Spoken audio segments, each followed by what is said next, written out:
മടങ്ങാതെ നിവൃത്തിയില്ല. പൂജ അവസാനിക്കുമ്പോ ഞങ്ങൾ വീണ്ടും വരാം.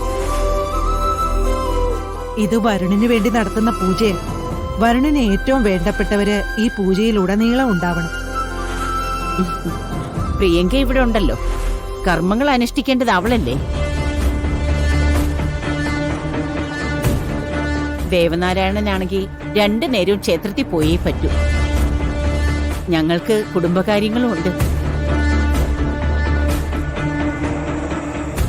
പിന്നെ രാധികയ്ക്കാണെങ്കിൽ മ്യൂസിക് സ്കൂളിൽ ജോലിയുണ്ട്. അതാണ് ഏറ്റവും പ്രധാനം.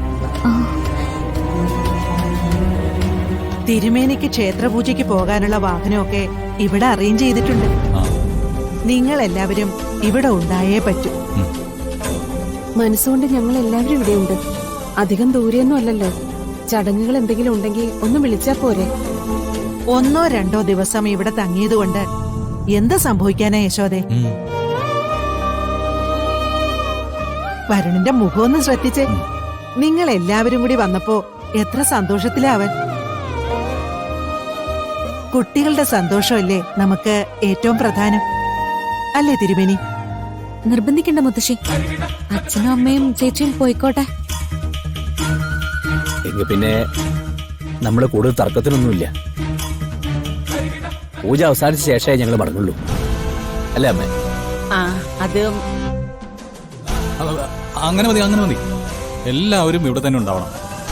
അതെന്റെ ഒരു ആഗ്രഹമാണ്.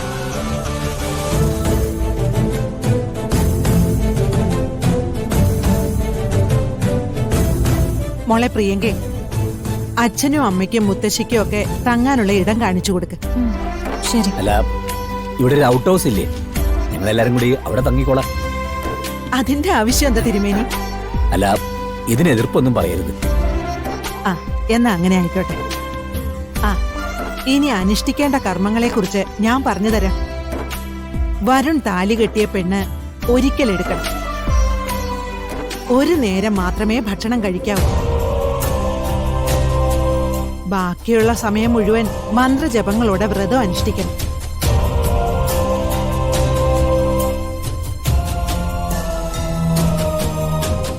മൂന്നാം നാൾ രാത്രി പൂജയ്ക്ക് ശേഷം നമ്മുടെ കുടുംബക്ഷേത്രത്തില് രാത്രി ഒറ്റയ്ക്ക് നിരാഹാരം ഇരിക്കണം.